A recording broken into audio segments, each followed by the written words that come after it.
नमस्कार दोस्तों, आप सभी का हार्दिक स्वागत है, हार्दिक अभिनंदन है भी। आज की क्लास में अपन भारतीय संविधान के अंदर जो फंडामेंटल राइट्स हैं उनकी चर्चा करने वाले हैं। तो आज का जो टॉपिक रहेगा वो क्या रहेगा, आपके मौलिक अधिकार। तो ध्यान से आपको समझना है, एक एक चीज को समझना है भी। टॉपिक क्या है आपका, मौलिक अधिकार। इन्हीं को इंग्लिश में बोलते हैं आपके फंडामेंटल राइट्स। क्या बोलते हैं आपके फंडामेंटल राइट्स। ये मौलिक अधिकार जो हैं ये आपके भाग 3 में है और आपके अनुच्छेद 12 से लेके 35 तक आपके क्या आते हैं, मौलिक अधिकार आते हैं भाई। ध्यान रखिएगा, पहली बात अपन पढ़ क्या रहे हैं, मौलिक अधिकार पढ़ रहे हैं।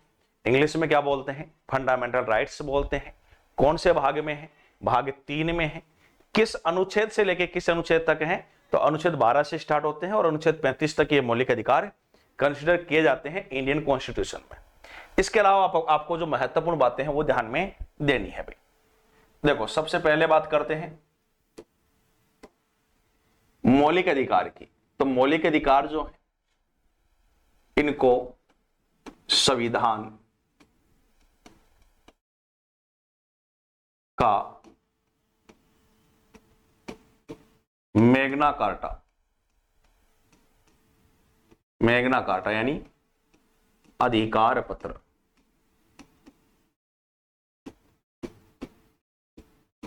कहा जाता है। इन्हें संविधान का मैग्ना कार्टा यानी क्या कहा जाता है, अधिकार पत्र कहा जाता है। पहली बहुत महत्वपूर्ण बात है जो आपको ध्यान में रखनी है, मौलिक अधिकारों को संविधान का क्या कहते हैं, मैग्ना कार्टा कहते हैं, अधिकार पत्र कहते हैं। अगर मैं मैग्ना कार्टा की बात करूं तो मैग्ना कार्टा की जो शुरुआत है, मैग्ना कार्टा की शुरुआत जो होती है वो आपके 1215 ईस्वी में कहां से होती है, ब्रिटेन से होती है। मैग्ना कार्टा की जो शुरुआत हुई है 1215 में ब्रिटेन से होती है। तो भारतीय जो संविधान है, संविधान की बात कर रहे हैं तो संविधान को मैग्ना कार्टा कहा जाता है यानी अधिकार पत्र कहा जाता है। शुरुआत इसकी 1215 में कहां से होती है, ब्रिटेन से होती है। इसके आगे मैं चर्चा करता हूं आपके साथ में, तो ध्यान रखना मौलिक अधिकार जो है अमेरिका से लिए गए हैं। अमेरिका से लिए गए हैं मौलिक अधिकार जो हैं आपके कहां से लिए गए हैं, अमेरिका से लिए गए हैं भाई। इसके अलावा आपको ध्यान रखना है, मौलिक अधिकार की आगे बात करते हैं तो प्रत्येक 10 दिसंबर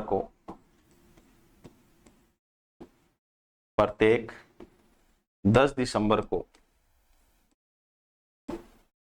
विश्व मानवाधिकार दिवस, विश्व मानवाधिकार दिवस यानी वर्ल्ड ह्यूमन राइट डे, विश्व मानवाधिकार दिवस मनाया जाता है।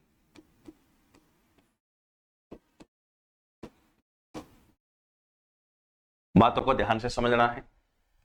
बात कर रहे हैं मौलिक अधिकार की। मौलिक अधिकार जो है भाग 3 में है, अनुच्छेद 12 से 35 तक है। मौलिक अधिकार होते क्या है, 3 चीजें होती हैं। एक तो मौलिक अधिकार होते हैं, एक आपके नीति निर्देशक तत्व होते हैं और एक आपके मूल कर्तव्य होते हैं। तीनों की अलग अलग बात है। मौलिक अधिकार जो मानव को दिए गए अधिकार है, आम आदमी को जो मिले हुए अधिकार हैं, उनको मौलिक अधिकार कहा जाता है। नीति निर्देशक तत्व में क्या होता है, ये राज्य के क्या होते हैं, कर्तव्य होते हैं। राज्य उन कर्तव्यों को पालन करने के लिए उनकी पालना क्या करता है, सुनिश्चित करता है, प्रयास करता है राज्य कि उन नीति निर्देशक तत्व जो उन्होंने बनाए हैं उनको सही तरीके से, सुनियोजित तरीके से लागू किया जा सके।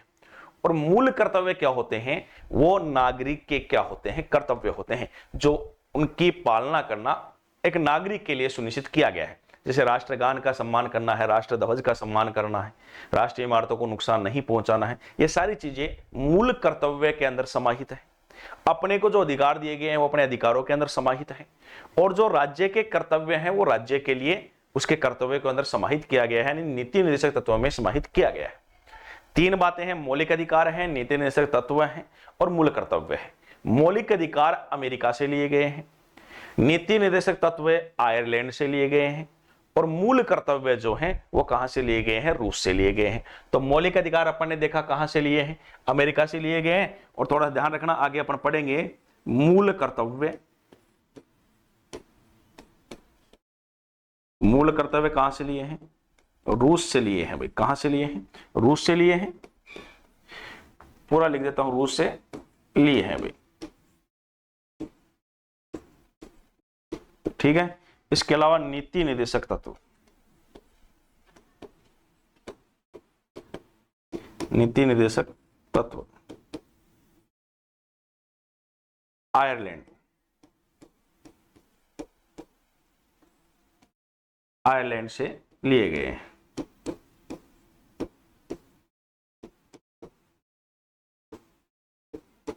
समझते जाइएगा। मौलिक अधिकार आपके भाग 3 में रहेंगे, अनुच्छेद 12 से 35 तक रहते हैं। इसे संविधान का मैग्ना कार्टा यानी अधिकार पत्र कहा जाता है, जिसकी शुरुआत 1215 ईस्वी में ब्रिटेन से होती है। ब्रिटेन बोले चाहे ध्यान रखना यूके बोले यानी यूनाइटेड किंगडम, चाहे इंग्लैंड बोले, एक ही बात है, घबराने की कोई आवश्यकता नहीं है, सेम ही बात है ना। इंग्लैंड बोल दो, यूके बोल दो, ब्रिटेन बोल दो, एक ही बात है। कहां से लिए गए हैं, अमेरिका के संविधान से लिए गए। तो मौलिक अधिकार जब अमेरिका के संविधान से लिए गए हैं तो मूल कर्तव्य आपके रशिया से लिए गए हैं, और नीति निर्देशक तत्व आपके कहां से लिए गए हैं, आयरलैंड से लिए गए हैं। प्रत्येक 10 दिसंबर को विश्व मानवाधिकार दिवस मनाया जाता है, यानी दोस्तों वर्ल्ड ह्यूमन राइट डे मनाया जाता है। प्रत्येक 10 दिसंबर को वर्ल्ड ह्यूमन राइट डे यानी विश्व मानवाधिकार दिवस मनाया जाता है। यह भी आपको ध्यान में रखना है। आगे मौलिक अधिकार की चर्चा करेंगे, एक बार यहां तक आप स्क्रीनशॉट लीजिएगा भी।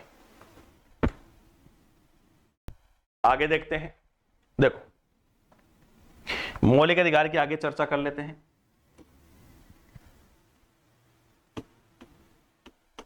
मौलिक अधिकार, देखो मौलिक अधिकार की बात करते हैं।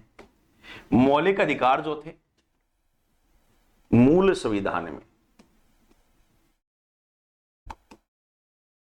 मौलिक अधिकार जो है दोस्तों मूल संविधान में कितने थे, 7, और वर्तमान संविधान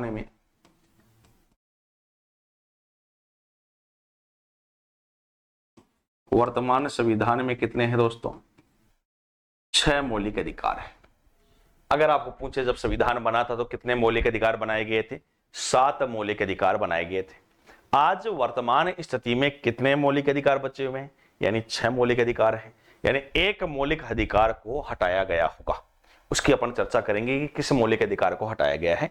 उसकी अपन विस्तृत रूप से क्या करेंगे, चर्चा करेंगे कि किस संविधान संशोधन के अंतर्गत उस मौलिक अधिकार को हटाया गया है। तो फिलहाल तो अपन जो 7 मौलिक अधिकार हैं उनके नाम देखते हैं, किस आर्टिकल, यानी आर्टिकल का मतलब अनुच्छेद, किस अनुच्छेद से लेकर किस अनुच्छेद तक उनका वर्णन किया गया है संविधान में, उनकी चर्चा अपन करने वाले हैं। तो फोकस करिएगा बात के ऊपर। सबसे पहला जो मौलिक अधिकार है वो आपके समानता का अधिकार है। सबसे पहला जो मौलिक अधिकार होगा राइट टू इक्वलिटी है, समानता का अधिकार है। ये आपके अनुच्छेद 14 से लेके अनुच्छेद 18 तक रहेगा। समानता का अधिकार, क्या क्या समानताएं दी गई हैं विस्तृत रूप से तो अपन आगे जब पूरा डिटेल में पढ़ेंगे तब बात करेंगे, फिर भी थोड़ा थोड़ा मैं आपको बताता हूं। समानता की बात करिए, राइट टू इक्वलिटी की बात कर रहे हैं। इसमें जो अनुच्छेद 14 है, अनुच्छेद 13 में तो जो है राज्य की परिभाषा आ जाएगी, जो संसद 12 में राज्य की परिभाषा है, 13 में संसद जो है मौलिक अधिकारों को न्यून नहीं कर सकती, वो आएंगी, तो उनको भी लिखेंगे जब पढ़ेंगे। लेकिन ध्यान रखना, फोकस करिए बात के ऊपर। समानता के अधिकार में पहला अनुच्छेद है अनुच्छेद 14। इसमें क्या है, 14 जो आर्टिकल है उसमें क्या दे रखा है, विधि के समक्ष समानता और विधि के सम्मान संरक्षण। विधि के समक्ष समानता कहां से ली गई है, ब्रिटेन से ली गई है, और विधि के सम्मान संरक्षण जो है वो कहां से लिया गया है, अमेरिका से लिया गया है। ये बातें उसमें उल्लिखित हैं। फिर जब अनुच्छेद 15 पढ़ेंगे तो उसमें दे रखा है कि राज्य धर्म, जाति, लिंग, आयु, वर्ण, स्थान के आधार पर कोई भेदभाव नहीं करेगा। फिलहाल जो है उसमें दे रखा है फिर आगे कि जो महिला है और जो बालक है उनको विशेष सुविधाएं प्रदान की जा सकती है। यह आर्टिकल 15 के अंदर उल्लेख किया गया है। फिर बात करते हैं आर्टिकल जो आपके 16 है उसमें। तो आर्टिकल 16 में दी गई है लोक नियोजन के अवसर की समानता। लोक नियोजन के अवसर की समानता अर्थात इसका तात्पर्य क्या है कि राज्य सरकारी नौकरी देते समय कोई भेदभाव नहीं करेगा। राज्य सरकारी नौकरी देते समय कोई भेदभाव नहीं करेगा, लेकिन वहां पे यह भी बताया गया है कि SC, ST, OBC, AWS इन सबको आरक्षण दिया जा सकता है। यहां यह बात लिखी हुई है कि राज्य सरकारी नौकरी देते समय कोई भेदभाव नहीं करेगा, बिल्कुल सही बात है, लेकिन SC है, ST है, OBC है, AWS है, इनको जो है आरक्षण जो है वो दिया जा सकता है।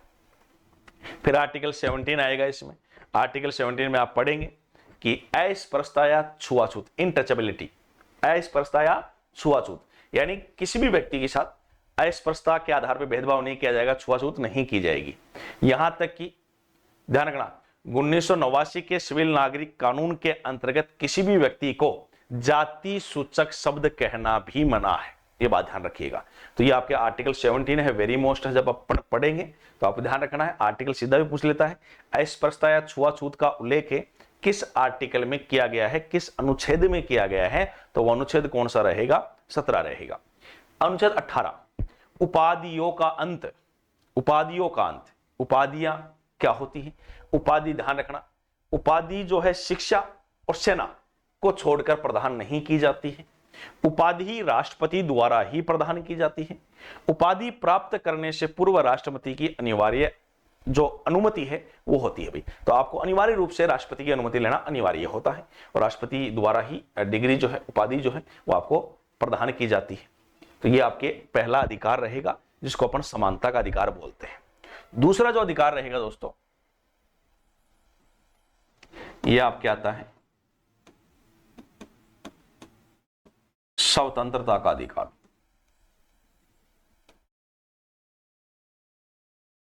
दूसरा जो अधिकार रहेगा वो कौन सा है? स्वतंत्रता का अधिकार है। ये आपके अनुच्छेद 19 से लेके 22 तक कंसिडर होता है। क्या क्या स्वतंत्रताएं दी गई हैं आपको? जब आप आर्टिकल 19 पढ़ेंगे तो आपको पता चलेगा कि इसमें पहले 7 प्रकार की स्वतंत्रताएं दी गई थी।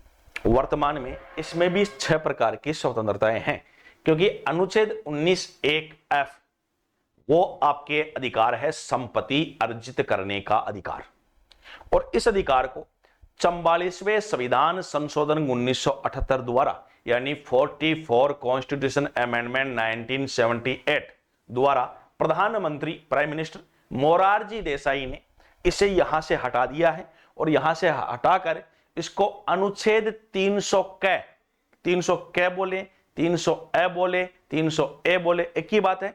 अनुच्छेद 300 क में सामान्य व विधिक अधिकार के रूप में जोड़ा है। वेरी मोस्ट लाइन है, सामान्य व विधिक अधिकार के रूप में जोड़ा है। सामान्य व विधिक अधिकार का मतलब है कानूनी अधिकार। ध्यान रखना, यह संपत्ति का अधिकार 2 जगह से हटेगा। एक तो आपका प्रॉपर जो है आपके अधिकार है, अनुच्छेद 31 के अंदर जो हटेगा संपत्ति का अधिकार, एक तो वहां से हटता है, एक 19(1)(f) से हटता है, और अनुच्छेद 300 क में कानूनी अधिकार के रूप में जुड़ता है। पिछली जो SI भर्ती थी उसमें क्वेश्चन पूछा गया था कि संपत्ति का जो अधिकार है, उसने साफ साफ लिखा, अब उसने लाइन लिखी कि 44वें संविधान संशोधन 1978 द्वारा प्रधानमंत्री मोरारजी देसाई ने संपत्ति के अधिकार को हटाकर अनुच्छेद 300 क में कानूनी अधिकार के रूप में जोड़ा। और उसने ये पूछा किस अनुच्छेद से हटाया गया था, और बात ये थी कि लगता इजी है, लेकिन उसने अनुच्छेद 31 को गायब कर दिया था। अनुच्छेद जो आर्टिकल 31 है उसको गायब कर दिया ऑप्शन में से, और उसने अनुच्छेद 19 डाल दिया। तो अगर अनुच्छेद 19 को अच्छे से नहीं पढ़ा है 7 प्रकार की जो स्वतंत्रताएं दी थी उनको अच्छे से नहीं पढ़ा है तो अपन अनुच्छेद 31 ढूंढते रह जाएंगे और वो क्वेश्चन अटेम्प्ट नहीं कर पाएंगे। तो इसका राइट आंसर वहां पे 19 दे रखा था, तो आराम से अगर 31 नहीं है तो 19 भी है, क्योंकि दोनों ही जगह से ये हटता है। क्या क्या स्वतंत्रता दी गई है? जैसे प्रेस व मीडिया की स्वतंत्रता है, नोटा का अधिकार है, झंडा फहराने का अधिकार है, बिना अस्त्र शस्त्र के सम्मेलन करने की स्वतंत्रता है, संघ बनाने की स्वतंत्रता है, लेकिन पुलिस व सेना संघ नहीं बना सकते हैं। ठीक है, ये लगभग बहुत सारी, कहीं पे भी घूमने फिरने की स्वतंत्रता है, स्थायी रूप से बसने की स्वतंत्रता है, व्यापार व आजीविका कमाने की स्वतंत्रता है। ये सारी स्वतंत्रताएं जो हैं, ठीक है, वो किस में दी गई हैं? ध्यान रखना, वो किस में दी गई है? अनुच्छेद 19 में दी गई है। ध्यान रखना, बिना अस्त्र शस्त्र के सम्मेलन करने की स्वतंत्रता तो है, लेकिन आपको बंद व हड़ताल का अधिकार नहीं है, ये बात ध्यान रखना। उसमें बंद व हड़ताल का, आज बोला ना भारत बंद है, तो ध्यान रखना ये कोई आपका कॉन्स्टिट्यूशन की तरफ से अधिकार नहीं दिया गया बंद का, भाई भारत बंद है, आज जयपुर बंद है, जोटवाड़ा बंद है, वो सिस्टम नहीं दिया गया। ध्यान रखना, हड़ताल कर दिया आपने, हड़ताल का भी आपको अधिकार नहीं है। बिना अस्त्र शस्त्र के सम्मेलन कर सकते हैं आप, ठीक है, लेकिन सम्मेलन का आयोजन कर सकते हैं, सभाएं बुला सकते हैं, लेकिन बंद नहीं कर सकते, हड़ताल नहीं कर सकते। ये आपको कॉन्स्टिट्यूशन तो अधिकार नहीं देता है, आपकी गिरफ्तारियां हो सकती है। आप देखते भी होंगे आज भारत बंद बोला और भारत बंद बोल के दुकानों को बंद करवा रहे हैं, मार्केट को बंद करवा रहे हैं, तो वहां पे आपको पता है पुलिस मार भी सकती है, पीटती भी और उठाकर आपको जेल में भी डाल देती है। तो वही होता है बंद, तो बंद का अधिकार नहीं होता, इसलिए उठा के आपको डाल सकते हैं, वो आपका फंडामेंटल राइट्स नहीं है, इस बात को ध्यान रखिएगा। और जब फंडामेंटल राइट्स नहीं है तो सीधी सी बात, आप बंद इस अनुच्छेद 19 के उन जो 6 स्वतंत्रताएं बची हुई है उन 6 फ्रीडम के अंदर वो शामिल नहीं है, इसलिए वो आपकी गिरफ्तारी होती है। अनुच्छेद 20, अपराधों के दोष सिद्धि के संबंध में संरक्षण प्राप्त करने का अधिकार है। अपराधों के दोष सिद्धि के संबंध में, यानी दोस्तों अपराध का दोष सिद्ध हो गया, आपने जो अपराध किया है वो अपराध किया, जो दोष किया उसका क्या हो गया? दोषाचरण सिद्ध हो गया है। अब क्या अधिकार है? अब आपके पास क्या अधिकार है? आपने जो अपराध किया, मान लो किसी ने मर्डर किया है, किसी ने हत्या करी है, ठीक है, उसका अपराध सिद्ध हो गया है, उसके बाद में क्या अधिकार है? ध्यान रखना, उसके लिए भी आपको अधिकार मिलते हैं, उसके लिए भी आपको अधिकार दिए गए हैं। पहला अधिकार क्या है? प्रचलित कानून के अनुसार दंड देने का प्रावधान। मान लो किसी व्यक्ति ने 2005 में अपराध किया, मर्डर किया, उस समय जो अपराध किया था उस अपराध की सजा उस समय उम्र कैद थी मान लो, और उसका रिजल्ट आते आते 2024 आ गया, कोर्ट में टाइम लगता है, उसका फैसला सुनाते सुनाते 2024 आ गया, तो 2024 में मान लो हत्या की सजा क्या है? मृत्युदंड है। हत्या की सजा क्या है? फांसी है। तो अब उसको जब रिजल्ट जब उसका सुनाया जाएगा, उसका परिणाम सुनाया जाएगा, उसको जो सजा दी जाएगी, तो वो सजा जो दी जाएगी वो फांसी नहीं दी जा सकती है, उसकी वो उम्र कैद रहेगी, क्योंकि प्रचलित कानून के अनुसार दंड देने का प्रावधान है। जिस समय आपने अपराध किया है उसी अपराध के अनुसार आपको क्या मिलेगा? पनिशमेंट मिलेगा। पहला अधिकार तो ये रहता है आपका अपराध का दोष सिद्ध हो जाने के बाद भी। दूसरी बात, एक जैसे अपराध के लिए एक जैसे दंड का प्रावधान। ऐसा नहीं है मैं और मेरे साथी है, 2 व्यक्ति थे, उन्होंने दोनों ने मर्डर किया, और ऐसा नहीं है कि एक को फांसी दे दो और एक भाई साहब किसी राजनेता का बेटा है या किसी बड़े अधिकारी का बेटा है तो उसको कम सजा दी जाएगी, ऐसा नहीं होता है। सजा का प्रावधान सबके लिए सेम है, एक जैसा जो अपराध है एक जैसे दंड का प्रावधान है। और सबसे खास बात, किसी भी दोषी व्यक्ति को स्वयं के विरुद्ध गवाही देने के लिए आप क्या नहीं कर सकते हो? बाध्य नहीं कर सकते हो। भाई अपराध मैंने किया है, आप मुझे कह रहे हो कि भाई आप स्वयं के विरुद्ध क्या दो, गवाही दो, तो ये लॉजिकली सही नहीं है। किसी भी दोषी व्यक्ति को खुद के विरुद्ध ही गवाही देने के लिए बाध्य नहीं कर सकते हो, यह बात भी आपको ध्यान में रखनी है। अनुच्छेद 21, प्राण व दैहिक स्वतंत्रता, अर्थात जीवन जीने की स्वतंत्रता। और जीवन भी कैसा दोस्तों? गरिमापूर्ण जीवन जीना, यह अनुच्छेद 21 के अंदर आता है। बहुत शानदार आर्टिकल है। गरिमापूर्ण जीवन जीने की स्वतंत्रता है, यानी किसी भी व्यक्ति के प्राणों को बिना किसी उचित विधि के नष्ट नहीं किया जा सकता है। बहुत महत्वपूर्ण बात है। गरिमापूर्ण जीवन जीवन क्या होता है इसको आप समझो। जैसे मान लो कोई महिला है, वो किसी ऑफिस के अंदर काम कर रही है, तो उसके साथ जो छेड़खानी भी होती है, छेड़खानी भी करते हो उसके साथ में जो अमानवीय व्यवहार करते हैं, तो वो भी उसके गरिमापूर्ण जीवन की क्या है? अवहेलना है। डायरेक्ट उसका उल्लंघन होने पर सुप्रीम कोर्ट की शरण ली जा सकती है। हाई कोर्ट छोड़िए, डायरेक्ट सुप्रीम कोर्ट में जाया जा सकता है, क्योंकि आपके फंडामेंटल राइट्स आर्टिकल 21 का उल्लंघन हुआ है। ऐसा नहीं है कि आप हाई कोर्ट में नहीं जा सकते हो, हाई कोर्ट में 226 यानी अनुच्छेद 226 के तहत जाते हैं, और जब आपको सुप्रीम कोर्ट में जाना हो तो अनुच्छेद 32 के तहत जाते हैं। तो गरिमापूर्ण जीवन जीने का मतलब है उसको पूरा इज्जत के साथ, व्यक्ति को, नागरिक को पूरी इज्जत के साथ जीवन जीने का अधिकार है। उसके इज्जत के साथ जीवन जीने के अधिकार को नष्ट नहीं किया जा सकता, यह बात ध्यान रखना। बहुत महत्वपूर्ण आर्टिकल है आर्टिकल 21। और आर्टिकल 21A में लिखा हुआ है कि 6 से 14 वर्ष के बालक को लिए प्राथमिक व अनिवार्य शिक्षा का क्या किया गया है, प्रावधान किया गया है। फिर होता है दोस्तों इसी के अंदर अनुच्छेद 22, गिरफ्तारी के विरुद्ध संरक्षण प्राप्त करने का अधिकार। गिरफ्तारी के विरुद्ध संरक्षण प्राप्त करने का अधिकार क्या होता है? किसी व्यक्ति की गिरफ्तारी होती है, उसके खिलाफ क्या संरक्षण है उसको?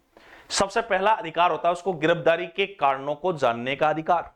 गिरफ्तारी के कारणों को जानने का अधिकार होता है। दूसरा अधिकार क्या होता है उसको?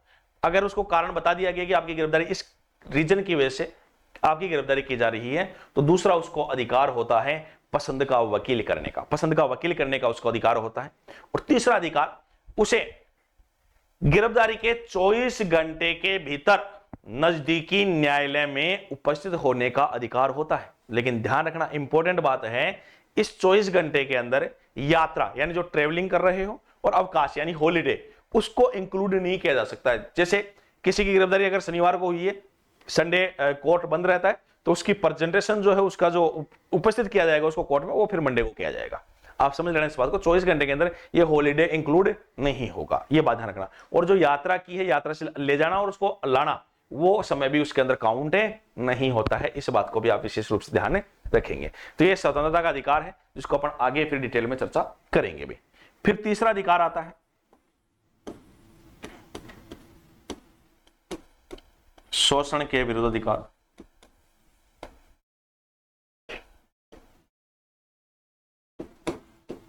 शोषण के विरुद्ध अधिकार भाई, शोषण के विरुद्ध अधिकार में आपके अनुच्छेद 23 और अनुच्छेद 24 आते हैं।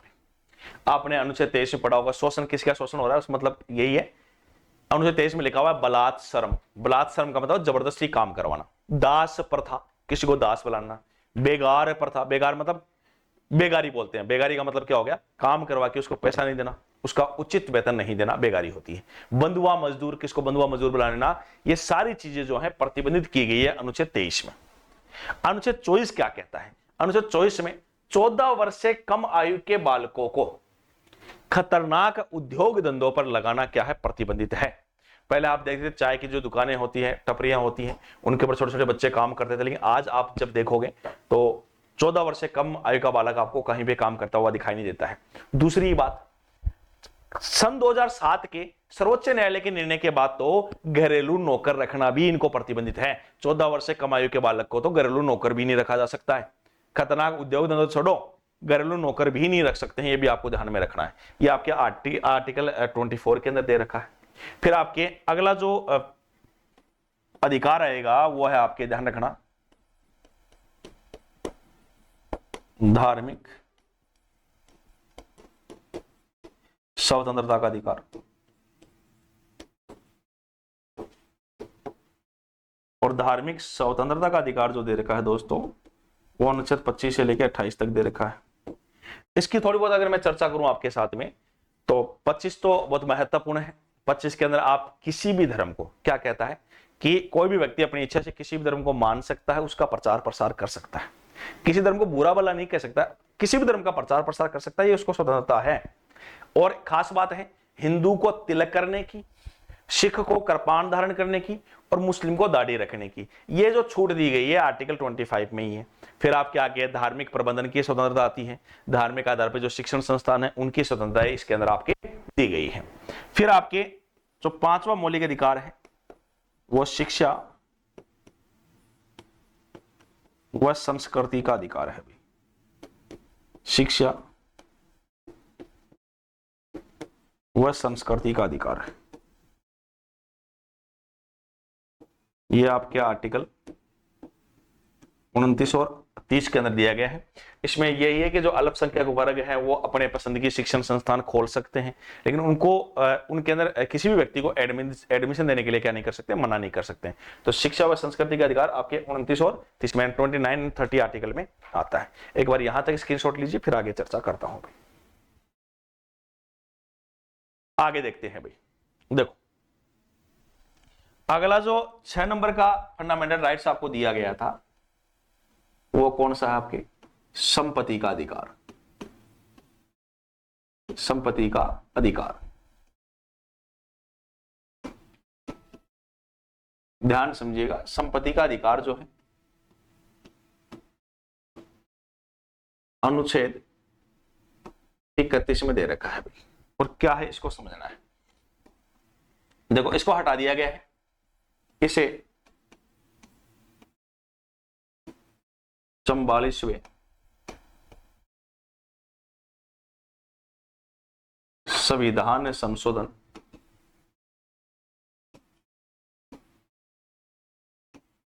1978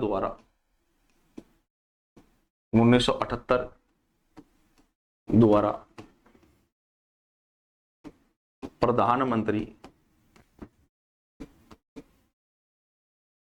प्रधानमंत्री मोरारजी देसाई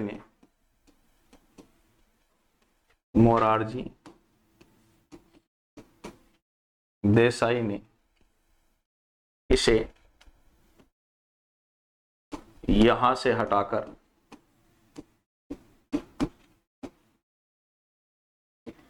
अनुच्छेद 300 क में सामान्य व विधिक अधिकार यानी कानूनी अधिकार के रूप में जोड़ा। तो बात समझ में आ गई होगी दोस्तों कि पहले संपत्ति का अधिकार अपना मौलिक अधिकार था, लेकिन 44वां संविधान संशोधन हुआ, 44 कॉन्स्टिट्यूशन अमेंडमेंट 1978, 44वां संविधान संशोधन 1978 हुआ। इस समय भारत के प्राइम मिनिस्टर यानी प्रधानमंत्री मोरारजी देसाई थे, उन्होंने इसको यहां से हटा दिया है और 300 क में सामान्य व विधिक अधिकार के रूप में यानी कानूनी अधिकार के रूप में जोड़ दिया है। फिर मैं बात करता हूं 7वां जो मौलिक अधिकार था और जो वर्तमान में भी है वो कौन सा है, संवैधानिक उपचारों का अधिकार।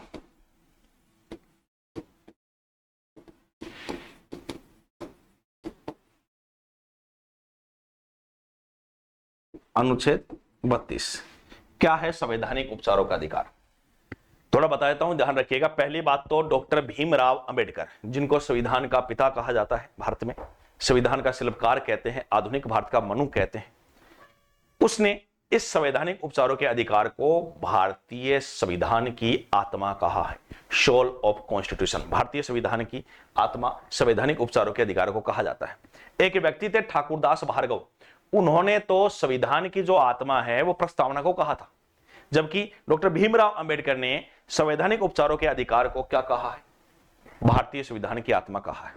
क्या है इसमें, देखो यदि नागरिकों के अभी तक आपने जो मौलिक अधिकार पढ़े हैं उन मौलिक अधिकारों का हनन होता है, यदि नागरिकों के मौलिक अधिकारों का हनन होता है तो नागरिक उन मौलिक अधिकारों की रक्षा के लिए अनुच्छेद 32 के तहत डायरेक्ट सर्वोच्च न्यायालय की क्या ले सकते हैं, शरण ले सकते हैं।